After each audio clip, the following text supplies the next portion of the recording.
Did the Nazis discover the hidden history of the world? You can turn back now, or learn the stuff they don't want you to know.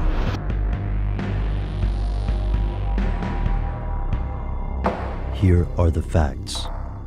It's no secret that the Nazi Party worked to create new belief systems, ideologies, and propaganda. In addition to their pseudo-scientific views on ethnic minorities and, in some cases, their belief in the occult, the Nazi Party also believed that history itself had been woefully distorted in the modern age. This isn't an uncommon belief, even in the 21st century. In fact, the more we learn about the ongoing conversation that is human history, the more disturbing the situation becomes. Depending on where you're from, it's reasonably certain that your education included numerous mistaken versions of historical events, from the role of certain leaders to reasons for a war, revolutionary inventions, discoveries, and so on. The task of writing history is an art as much as a science, and civilizations swing on these interpretations. But how far could misdirection and suppression go?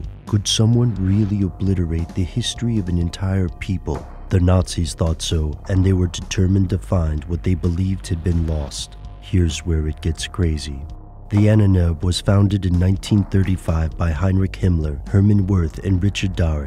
Its goal was to prove that ancient Nordic populations, those fitting the Aryan ideal of the party, were the natural and original rulers of the globe. To this end, the NNF founded numerous investigations into a wide range of subjects, from folklore to musical history and analyses of horse breeding techniques. The group also funded expeditions into the hinterlands of the planet, claiming to find witches in Finland, mythological clues in Tibet, and, according to theorists, some strange things in Greenland and the Arctic Circle. Given Himmler's well-documented interest in mysticism, esoteric matters, and the occult, the NNF began to focus increasingly on theories or concepts that would largely be dismissed by experts today. This notion of a lost origin for a race of German people was inspired by the work of German archaeologist Heinrich Schliemann, who had discovered the legendary lost city of Troy.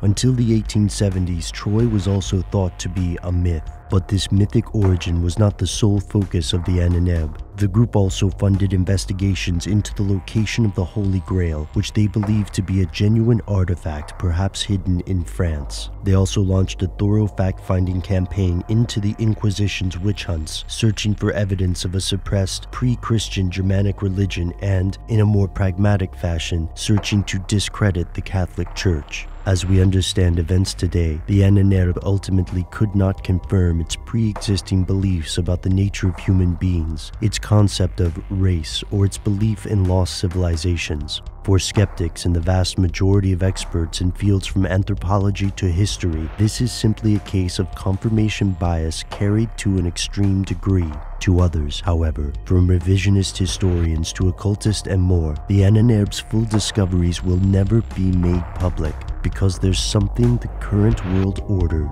doesn't want you to know. Historians often argue about the identity of the Bible's authors, but what about its editors? Who were they?